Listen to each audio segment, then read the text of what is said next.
പ്രിയപ്പെട്ടവരെ, നമ്മൾ ഹൈന്ദവർ നമ്മളെ കൊണ്ട് കഴിയുന്ന സമയത്തെല്ലാം ക്ഷേത്രത്തിൽ പോയി ഈശ്വരനെ ഭജിക്കുന്ന ശീലമുള്ളവരാണ്. നമ്മൾ ക്ഷേത്രത്തിലേക്ക് ചെന്ന് കയറുമ്പോൾ തന്നെ ചില നിമിത്തങ്ങൾ നമുക്ക് കിട്ടുകയും അത് നമ്മുടെ നല്ല കാലത്തിന്റെ ലക്ഷണങ്ങളായി മാറുകയും ചെയ്യും.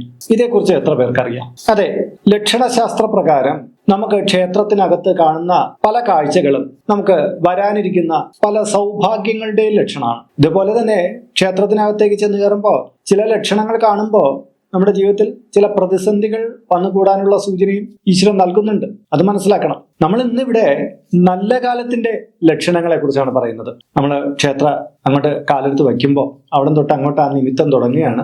അപ്പോൾ ഇതിൽ ഞാൻ പറയാൻ പോകുന്ന കാര്യങ്ങൾ നിങ്ങൾ ക്ഷേത്രത്തിലേക്ക് പ്രവേശിക്കുമ്പോൾ കണ്ടു കഴിഞ്ഞാൽ ഉറപ്പിച്ചോളൂ, ഇത്രയും വലിയ ഭാഗ്യങ്ങൾ നിങ്ങളെ തേടിയെത്തുന്നുണ്ട്.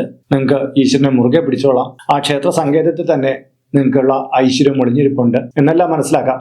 ആ ഭഗവാനെ അല്ലെങ്കിൽ ആ ഭഗവതിയെ മുറുകെ പിടിച്ചാൽ നിങ്ങൾക്ക് കാണിച്ചു തന്ന ആ ലക്ഷണത്തിനൊപ്പം തന്നെ അത് നിങ്ങളുടെ ജീവിതത്തിൽ ആ ഐശ്വര്യങ്ങൾ വന്നു ചേരുമെന്ന് നമുക്ക് മനസ്സിലാക്കാം. അതുകൊണ്ട് തന്നെ ഈ വീഡിയോ നിങ്ങൾക്ക് വളരെയധികം പ്രയോജനപ്പെടുന്ന ഒന്നായിരിക്കും. നിങ്ങൾ ഇനിയെങ്കിലും ക്ഷേത്രത്തിൽ കയറുമ്പോൾ ഈ ലക്ഷണങ്ങൾ ഉണ്ടോ എന്ന് ചെക്ക് ചെയ്യണം. എങ്കിൽ ആ ക്ഷേത്രം ഏതാവട്ടെ ഇവിടെ തുടർച്ചയായിട്ട് നിങ്ങൾ പോകണം. കാരണം നിങ്ങളുടെ ജീവിതത്തിൽ പുതിയൊരു മാറ്റം ഉണ്ടാകാൻ പോവുകയാണ്, പുതിയൊരു ഐശ്വര്യം വന്നു ചേരാൻ പോവുകയാണ്. നമസ്കാരം, ഞാൻ RJ അയ്യർ ഹരിചന്ദ്ര മഠം. ഹൈന്ദവ ആചാര സംബന്ധമായ ജ്യോതിഷ മോട്ടിവേഷൻ സംബന്ധമായ ഒട്ടേറെ കാര്യങ്ങൾ പറഞ്ഞിരുന്ന ഒരു വാട്സപ്പ് ചാനൽ നമുക്കുണ്ട്.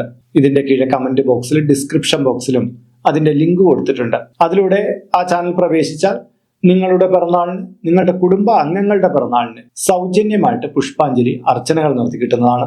മാത്രമല്ല ഹൈന്ദവ ആചാര സംബന്ധമായിട്ടുള്ള ഒട്ടേറെ രഹസ്യങ്ങൾ നിങ്ങൾക്ക് അതിൽ നിന്ന് വ്യക്തമാകുന്നതുമാണ്. മനുഷ്യ ജീവിതത്തിൽ ഒരു ഹൈന്ദവ വിശ്വാസിയായിട്ട് ജനിക്കുക എന്ന് പറയുന്നത് തന്നെ വലിയ കാര്യമാണ്. അങ്ങനെ വിശ്വാസിയായിട്ടുള്ള ഒരാള് അയാൾക്ക് ക്ഷേത്രത്തിലേക്ക് ചെല്ലാൻ കഴിയുക ഭഗവത് സന്നിധിയിൽ നിന്നുള്ള അനുഗ്രഹം കൂടിയാണ്. അപ്പോൾ അങ്ങനെ ഒരാള് ആ അനുഗ്രഹം കിട്ടി കുറെ സംഘർഷങ്ങളും കുറെ അധികം ചിന്താക്കുഴപ്പങ്ങളുമായിട്ട് അയാളൊരു ക്ഷേത്രത്തിലേക്ക് ചെല്ലുകയാണെന്ന് വെച്ചോളൂ, അല്ലെങ്കിൽ വേറെ എന്തെങ്കിലും ചിന്തിച്ച്, അല്ലെങ്കിൽ ഭഗവാനെ കാണണം, ഭഗവതിയെ കാണണം എന്നുള്ള ചിന്തയോട് ചെല്ലുകയാണ്. അവര് പടി അങ്ങോട്ട് കടന്നു കയറുമ്പോൾ കൂട്ടമണിയടിക്കുകയാണ്. വളരെ നല്ല ലക്ഷണമാണത്. കാര്യം എന്ന് പറഞ്ഞാല് ഈശ്വര സാന്നിധ്യം നമ്മുടെ കൂടെ ഉള്ളതിന്റെ ഏറ്റവും വലിയ ലക്ഷണം. കാര്യം നമ്മളെ ബാധിച്ചിരിക്കുന്ന കുറേയധികം സങ്കടങ്ങളും സംഘർഷങ്ങളും ഉണ്ടല്ലോ, അത് അധികം വൈകാതെ ഈ തിരുനട കൊണ്ട് തന്നെ മാറിക്കിട്ടും എന്ന് കാണിക്കണം. ചിലപ്പോൾ ആ അടിക്കുന്ന മണിനാഥം ഒരു കൂട്ട മണിനാഥമാണെങ്കിൽ കുറഞ്ഞ പക്ഷം നിങ്ങളൊരു 7 തവണയെങ്കിലും തൊട്ടടുത്ത മാസങ്ങളിലോ മറ്റോ നിങ്ങൾ അവിടെ ചെല്ലുകയാണെങ്കിൽ നിങ്ങൾക്ക് ഈ ഫലം വളരെ എളുപ്പത്തിൽ വളരെ നേരത്തെ ലഭ്യമാകും. നിങ്ങൾക്ക് ദൂരെയുള്ള ഒരു അമ്പലമാണ്, അങ്ങനെ ചെന്നപ്പോഴാണെങ്കിൽ ഇത് കേട്ടത് നിങ്ങൾക്ക് തുടർച്ചയായിട്ട് ചെല്ലാൻ പറ്റില്ല, കുഴപ്പമില്ല.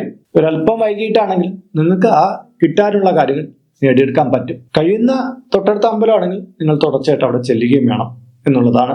രണ്ടാമത്തത്, ഒരു നാരങ്ങ ഉരുണ്ട് നമ്മുടെ അടുത്തേക്ക് വരുന്നത്. ഭദ്രകാളി ക്ഷേത്രത്തിലും ദേവീ ക്ഷേത്രങ്ങളിലും ചില മുരുകന്റെ അമ്പലങ്ങളിലൊക്കെ ഗണപതിയുടെ നടയിലുമൊക്കെ ഇങ്ങനെ നാരങ്ങ സമർപ്പിക്കുന്ന വഴിപാടുണ്ട്, നാരങ്ങ വിളക്ക് വെക്കുന്ന വഴിപാടുകളുണ്ട്. അപ്പോൾ ഏതോ ആവശ്യത്തിനായിട്ട് കൊണ്ടുപോയ ഒരു നാരങ്ങ നമ്മുടെ മുന്നിൽ വന്ന് വീഴുകയോ മറ്റോ ചെയ്തിട്ട് നമ്മുടെ ഭാഗത്തേക്ക് ഉരുണ്ടു വരുന്നത് സർവമംഗള ലക്ഷണമെന്നാണ് പറയപ്പെടുന്നത്. അതിൽ പ്രധാനമായിട്ടുള്ള കഷ്ടകാലം നീങ്ങി കിട്ടും എന്നുള്ളതാണ്. നമ്മളെ ശത്രുതായിട്ട് ബാധിച്ചിരിക്കുന്ന കഷ്ടകാലങ്ങളെല്ലാം മാറിക്കിട്ടും, ദുരാപത്തുകളെല്ലാം നീങ്ങും എന്നൊക്കെയുള്ള സൂചനയാണ് അത് നൽകുന്നത്. മൂന്നാമത്തത്, പെട്ടെന്നുണ്ടാകുന്ന ചാറ്റൽ മഴയാണ്. നമ്മൾ ക്ഷേത്രത്തിലേക്ക് പ്രവേശിച്ചു, അത്രയും നേരം ചെറിയ കോളും കാറും ഒക്കെ ഉണ്ട്, പക്ഷെ ഇങ്ങനൊരു മഴ പെയ്യുമെന്ന് നമ്മൾ പ്രതീക്ഷിച്ചില്ല. നമ്മൾ നനയ്ക്കാൻ വേണ്ടിയിട്ട് മാത്രം എന്നുള്ള മട്ടില് നമ്മൾ ക്ഷേത്രത്തിനകത്തേക്ക് പ്രവേശിച്ചപ്പോൾ ഒരു ചാറ്റൽ മഴ പെയ്യുന്നു, എന്നിട്ട് പെട്ടെന്ന് അതങ്ങ് മാറുകയും ചെയ്യുന്നു. അല്ലാതെ ഈ മഴക്കാലത്ത് എപ്പോഴും പെയ്യുന്ന മഴയല്ലേ പറയുന്നത്. നമ്മൾ ക്ഷേത്രത്തിലേക്ക് ചെല്ലുമ്പോൾ അപ്രതീക്ഷിതമായിട്ട് പെയ്യുന്ന ഒരു മഴ, അത് നമ്മുടെ ആഗ്രഹ സാഫല്യം നേടിത്തരുന്നതിന്റെ ലക്ഷണമാണ്. നമ്മൾ ചില കാര്യങ്ങളൊക്കെ ആഗ്രഹിച്ചു വെച്ചിട്ടുണ്ട്, അധികം വൈകാതെ ഈ കാര്യങ്ങളെല്ലാം നമുക്ക് സാധിച്ചു കിട്ടും എന്ന് കാട്ടിത്തരുന്ന ഒരു ലക്ഷണമാണിത്. നാലാമത്തത്, കതിന പൊട്ടുന്ന ശബ്ദമാണ്. സാധാരണ എല്ലാ ക്ഷേത്രങ്ങളിലും ഇങ്ങനെ വെടിവഴിപാട് ഉണ്ടാവില്ല, എന്നാൽ ചില ക്ഷേത്രങ്ങളിൽ ഉണ്ടാവും. എന്നാൽ നമ്മൾ ഈ ക്ഷേത്രത്തിനകത്തേക്ക് കാലെടുത്ത് വെക്കുന്ന സമയത്ത് ഒരു കതിന പൊട്ടുക, ഒരു വെടി പൊട്ടുക എന്ന് പറഞ്ഞു കഴിഞ്ഞാൽ അത് നമ്മുടെ ശത്രുദോഷം ഒഴിവാക്കാൻ വേണ്ടിയിട്ട് ആ ക്ഷേത്രത്തിലെ ചൈതന്യം നമ്മളോടൊപ്പം ഉണ്ടെന്നുള്ളതാണ്. നമ്മുടെ ശത്രുദോഷമെല്ലാം മാറിക്കിട്ടും എന്നൊരു സൂചനയാണ് നൽകുന്നത്. എന്നാൽ നമ്മൾ ഇതിനു വേണ്ടിയിട്ട് വെയിറ്റ് ചെയ്ത് ഇപ്പം കതിന പൊട്ടിപ്പുകാരൻ വഴിപാടുകാരൻ അങ്ങോട്ട് പോകുന്നുണ്ട്, ഇപ്പം വെടിയേക്കും, അപ്പോൾ ഞാൻ കാല് അകത്തോട്ടെ വെച്ചേക്കാന്ന് പറഞ്ഞ് നമ്മൾ പ്രത്യേക താല്പര്യത്തോടു കൂടി അങ്ങനെ ചെയ്യരുത്. കാര്യം അത് നിമിത്തത്തെ നമ്മൾ സൃഷ്ടിക്കുന്നതാണ്. അതല്ല, നമ്മളൊന്ന് ശ്രദ്ധിക്കാതെ അകത്തോട്ട് കയറുന്ന നിമിഷമായിരിക്കും ചിലപ്പോൾ നമ്മളൊന്ന് ഞെട്ടി പറച്ചു എന്ന് വരും ആ വെടി പൊട്ടലില്. അങ്ങനെയുള്ള ഒരു അനുഭവം ഉണ്ടെങ്കിൽ നമ്മുടെ ശത്രുദോഷം ഒഴിഞ്ഞു മാറുന്നുണ്ട്. അധികം വൈകാതെ നമ്മൾ അതിൽ നിന്ന് മുക്തമാകും എന്നുള്ള സൂചനയാണ്. അഞ്ചാമത്തെ കാര്യം, നമ്മൾ ക്ഷേത്രത്തിനകത്തേക്ക് ചെന്നു തൊഴാൻ നിൽക്കുമ്പോൾ ഒരു കുഞ്ഞ് എൻ്റെ അമ്മ അടുത്ത് എവിടെയുണ്ട്, നമ്മുടെ അടുത്തേക്ക് പുഞ്ചിരിയോടെ നടന്നു വരുന്നു. നമുക്ക് വലിയ പരിചയമൊന്നും ഇല്ലാത്തൊരു കുഞ്ഞ്. ഇത് ഐശ്വര്യത്തിന്റെ ലക്ഷണമാണ്. സന്താനമില്ലാത്തവർക്ക് സന്താന ഭാഗ്യം കൈവരും എന്നുള്ളതിന്റെ സൂചനയാണിത്. ഇത് വളരെ മഹത്തരമായിട്ടുള്ള ലക്ഷണമാണ്. മാത്രമല്ല, നമുക്ക് ബാലാ ത്രിപുരാംബികയുടെ അനുഗ്രഹം കൂടുതലായിട്ട് വരുന്ന ഒരു ലക്ഷണവും കൂടി ഇതിൽ കാണുന്നുണ്ട്. ഇത് കാണുന്നതുകൊണ്ട് തന്നെ ഐശ്വര്യവർദ്ധനം ഉണ്ടാവും, ധനമേന്മ നമുക്ക് കൂടുതലായിട്ട് സിദ്ധിക്കും എന്നും പറയുന്നുണ്ട്. ഇനി നമ്മൾ ക്ഷേത്രത്തിനകത്തേക്ക് കയറി ചെല്ലുന്നു. പെട്ടെന്നാണ് നമ്മൾ കാണുന്നത് രണ്ട് ഇണപ്പക്ഷികൾ അടുത്തടുത്ത് ഇരിക്കുന്നത്. ഈ ഒരു ലക്ഷണം കണ്ടു കഴിഞ്ഞാൽ, ആ നിമിത്തമായിട്ട് കണ്ടു കഴിഞ്ഞാൽ നമുക്ക് മനസ്സിലാക്കേണ്ടത് നമ്മുടെ മംഗല്യം കഴിഞ്ഞിട്ടില്ലെങ്കിൽ മംഗല്യ ഭാഗ്യം ഉടനടി സിദ്ധമാകുന്നതാണ്. മാത്രമല്ല, നമുക്ക് പ്രണയം മറ്റുണ്ടെങ്കിൽ ആ പ്രണയം വിവാഹത്തിലേക്ക് കലാശിക്കാനുള്ള സാഹചര്യങ്ങൾ ഒരുങ്ങുന്നുണ്ട്. മാത്രമല്ല, നമ്മൾ ഒരാളെ ഇഷ്ടപ്പെട്ട് ആണ് നിൽക്കുന്നത്, ആ ഇഷ്ടം സഫലീകരിക്കാനുള്ള സാധ്യതകൾ ചിലപ്പോൾ മറ്റേ ആളിന്റെ ഭാഗത്തു നിന്ന് നമ്മളടുത്ത് പ്രണയമൊന്നും ഇതുവരെയും പറഞ്ഞിട്ടില്ല, പക്ഷെ നമുക്ക് മാത്രമാണ് ഇഷ്ടം എങ്കിൽ ഈ ഇണപ്പക്ഷികളുടെ ലക്ഷണം കാണുകയാണെങ്കിൽ നിങ്ങൾക്ക് പെട്ടെന്ന് നിങ്ങളുടെ കാഴ്ചയിൽ അത് കാണുന്നെങ്കിൽ അവിടെ നിന്ന് അങ്ങനെ ഒരു അറിയിപ്പും കൂടെ ചിലപ്പോൾ ലഭ്യമാകാനുള്ള സാധ്യത ഇവിടെ കാണുന്നുണ്ട്. ഏഴാമത്തെ കാര്യം, പ്രസാദത്തിനൊപ്പം റോസാപ്പൂ എന്നുള്ളതാണ്. നമുക്ക് ക്ഷേത്രത്തിൽ ചെല്ലുമ്പം പ്രസാദമായിട്ട് ഇലച്ചിന്തിൽ ചന്ദനമൊക്കെ വെച്ച് തരുമല്ലോ. അതിനോടൊപ്പം ഒരു റോസാപ്പൂവും കൂടെ കിട്ടുകയാണെങ്കിൽ പഠിച്ചുകൊണ്ടിരിക്കുന്ന വ്യക്തികൾക്കൊക്കെ വിദ്യാവിജയം സിദ്ധിക്കാൻ ഇത് വളരെ ഗുണകരമായിട്ടുള്ള നിമിത്തമാണ്. ഉദ്യോഗാർത്ഥികൾക്ക് ഉദ്യോഗം ലഭിക്കാൻ വേണ്ടിയിട്ടുള്ള ഒരു സാധ്യത ഇവിടെ തെളിയുന്നുണ്ട്. ഇനി ഉദ്യോഗമുള്ള ഒരാളിന് സ്ഥാനക്കയറ്റത്തിന് ഇത് ഗുണപരമായിട്ട് പറയുന്നുണ്ട് ഈ ലക്ഷണം. നമ്മൾ ക്ഷേത്രത്തിനകത്തേക്ക് കയറി ചെല്ലുമ്പോൾ അവിടെ അഭിഷേകം നടന്നുകൊണ്ടിരിക്കുന്നതായിട്ട് കാണുന്നു. നമ്മളങ്ങനെ ആ സമയത്ത് അഭിഷേകം നടക്കുമെന്ന് വിചാരിച്ചിട്ടല്ല ചെല്ലുന്നത്, പക്ഷെ നമ്മൾ ചെന്നപ്പോൾ അവിടെ അത് കാണുന്നുണ്ട്. എന്നാൽ നമ്മുടെ ആരോഗ്യവർദ്ധനയും കാണപ്പെടുന്നുണ്ട്. എന്തെങ്കിലും രോഗങ്ങൾ നമ്മുടെ ശരീരത്തിലുണ്ടെങ്കിൽ അധികം വൈകാതെ രോഗങ്ങളൊക്കെ മാറും എന്നൊക്കെയുള്ള സൂചനയാണ് ഇവിടെ നൽകുന്നത്. ഒമ്പതാമത്തെ കാര്യം, ശംഖനാദം എന്നാണ്. നമ്മൾ ക്ഷേത്രത്തിലേക്ക് അകത്തേക്ക് ചെന്ന് ഒന്ന് തൊഴുത് നിൽക്കുമ്പോൾ പെട്ടെന്ന് ശംഖനാദം കേൾക്കുകയാണെങ്കിൽ നമ്മൾ മനസ്സിലാക്കേണ്ടത് നമുക്ക് പുതിയൊരു ഗൃഹനിർമ്മാണം, നമുക്ക് ചില സാമ്പത്തിക ലാഭം കിട്ടുക, ഈശ്വര ചൈതന്യം വർദ്ധിച്ചു വരിക തുടങ്ങിയ ലക്ഷണം ഇതിലൂടെ കൈവരിക്കുന്നു എന്നതാണ്. അതായത് ഈ ശംഖനാദം നമുക്ക് ഇത്തരം സൂചനകൾ നൽകുകയാണ്. സർവമംഗളം എന്നാണ് ശംഖനാദം പറയുന്നത്. എല്ലാ കാര്യത്തിലും വിജയം എന്നുള്ളതാണ്. അപ്പോൾ അതും വളരെ ഗുണപരമായിട്ടുള്ള കാര്യമാണ്. 10, നമ്മൾ തൊഴുതിട്ട് ഫലം വെച്ച് പുറത്തേക്ക് വരുമ്പോൾ ഒരാൾ നമുക്ക് കഴിക്കാനായിട്ട് അവിലോ അങ്ങനെയുള്ള പ്രസാദങ്ങൾ ഏതെങ്കിലും നൽകുകയാണെങ്കിൽ അത് വളരെ പുണ്യകരമായിട്ടുള്ള കാര്യമാണ്. ആ ക്ഷേത്രത്തിലെ ഭഗവത് ചൈതന്യം നമ്മളോടൊപ്പം തന്നെ ഉണ്ട്. നമ്മളെല്ലാ കാര്യത്തിലും കൈവിടാതെ കൂട്ടു നിൽക്കും എന്ന് പറയുന്നുണ്ട്. നമുക്ക് ഈശ്വരപുണ്യം എപ്പോഴും ആവോളം വർദ്ധിച്ചു വരുന്നു, നമ്മുടെ ജീവിതത്തിലെ ഐശ്വര്യങ്ങൾക്ക് ഇത് നിദാനമാകുന്നു എന്നൊക്കെയാണ് ഇതിന്റെ അർത്ഥം.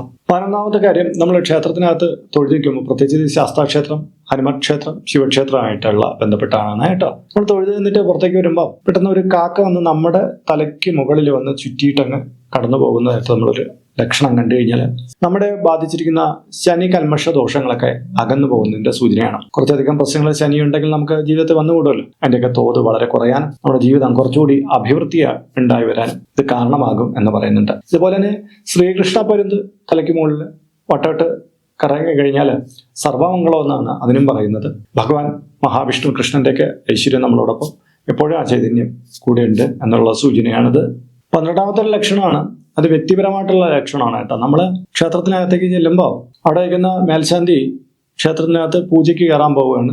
അദ്ദേഹം 1-2 പടി ഇങ്ങോട്ട് കടന്നതിന് ശേഷം പെട്ടെന്ന് തിരിഞ്ഞു നിന്ന് നമ്മളെ കണ്ടിട്ട് അദ്ദേഹം തിരിച്ച് വന്ന് നമുക്ക് പ്രസാദം എടുത്ത് തന്നിട്ട് വീണ്ടും ക്ഷേത്രത്തിനകത്തേക്ക് കയറി പൂജയ്ക്ക് പോവുകയാണെങ്കിൽ നമ്മുടെ കർമ്മവിജയം, തൊഴിൽ നേട്ടം, നമുക്ക് ഈശ്വരാധീനം വർദ്ധിക്കുന്നത് അങ്ങനെയുള്ള ഒരു ലക്ഷണമാണ്. അതായത് ഭഗവാനിൽ നിന്നുള്ള നേരിട്ടുള്ള പ്രസാദം നമുക്ക് ആ സമയത്ത് ലഭിച്ചു എന്നാണ് ആ സൂചന. അപ്പോൾ ഇന്നത്തെ വീഡിയോയിൽ ക്ഷേത്രങ്ങളുമായി ബന്ധപ്പെട്ട 12 ഫല സൂചനകളാണ് ഞാൻ പറഞ്ഞു തന്നത്. ഇത് നിങ്ങൾ മനസ്സിലാക്കി വെച്ചേക്കുക. നിങ്ങൾ ക്ഷേത്രത്തിലേക്ക് ചെല്ലുമ്പോൾ നിങ്ങൾക്ക് ഇങ്ങനെയുള്ള ലക്ഷണങ്ങൾ കണ്ടു കഴിഞ്ഞാൽ നിങ്ങളുടെ ജീവിതത്തിൽ വളരെ ഗുണം സംഭവിക്കുന്നതാണ്. പക്ഷെ നേരത്തെ സൂചിപ്പിച്ചതുപോലെ ഇത്തരത്തിലുള്ള ലക്ഷണങ്ങൾ ഉണ്ടാകാൻ വേണ്ടി കാത്തിരുന്ന് അതിന് വേണ്ടിയിട്ട് കയറി ചെല്ലരുത്. അത് കൃത്രിമമായിട്ട് നമ്മൾ സൃഷ്ടിക്കുന്ന നിമിത്തങ്ങളാണ്. അതുകൊണ്ട് പ്രയോജനമൊന്നും കിട്ടില്ല. അപ്പോൾ ഇന്നത്തെ വീഡിയോ ഇവിടെ പൂർണ്ണമാവുകയാണ്. ഇതിന്റെ കമന്റ് ബോക്സിൽ നിങ്ങളുടെ പേര്, നിങ്ങളുടെ വയസ്സ്, നിങ്ങളുടെ നക്ഷത്രം ഇവ രേഖപ്പെടുത്തിയാൽ ഇവിടെ നടക്കുന്ന വിശേഷാലായിട്ടുള്ള പൂജാ പ്രാർത്ഥനകളിൽ നിങ്ങളെ ഉൾക്കൊള്ളിക്കാൻ പറ്റുന്നതാണ്. 1 മാസത്തേക്കായിരിക്കും ഇപ്രകാരം ചെയ്യുക. കൂടുതലായിട്ട് വേണമെന്നുള്ളവർ ഇനി തൊട്ട് ഇതിൽ അപ്ലോഡ് ചെയ്യുന്ന എല്ലാ വീഡിയോയുടെ കീഴിൽ നിങ്ങളിങ്ങനെ നിങ്ങളുടെ ഡീറ്റെയിൽസ് കൊടുത്താൽ മതി. അതിനായിട്ട് ഇതൊരിക്കൽ ഈ ചാനൽ സബ്സ്ക്രൈബ് ചെയ്തിട്ടില്ലെങ്കിൽ അത് ചെയ്യുക. ഒപ്പം തന്നെ ഈ വീഡിയോ ഒന്ന് ലൈക്ക് കൂടി ചെയ്യുക. എങ്കിൽ മാത്രമായിരിക്കും പുതുതായിട്ട് ഈ ചാനലിൽ അപ്ലോഡ് ചെയ്യുന്ന വീഡിയോയുടെ റെക്കമെൻഡേഷനും നോട്ടിഫിക്കേഷനും നിങ്ങൾക്ക് യൂട്യൂബ് അയച്ചു നൽകുക. എങ്കിലല്ലേ നിങ്ങൾക്ക് അത് കണ്ടിട്ട് ഇതിന്റെ കീഴിൽ ഡീറ്റെയിൽസ് കൊടുക്കാൻ പറ്റുള്ളൂ. ഇത് പ്രയോജനപ്പെടുത്തുക കേട്ടോ. ഇതിൽ കാണുന്നത് എൻ്റെ വാട്സപ്പ് നമ്പറാണ്. ജ്യോതിഷ സംബന്ധമായതും പൂജാ സംബന്ധമായതുമായ അപ്പോയിൻമെന്റിന് വേണ്ടിയിട്ടാണ് ഇത് നൽകിയിരിക്കുന്നത്. നേരിട്ട് വിളിച്ചു കഴിഞ്ഞാൽ കിട്ടുകയില്ല.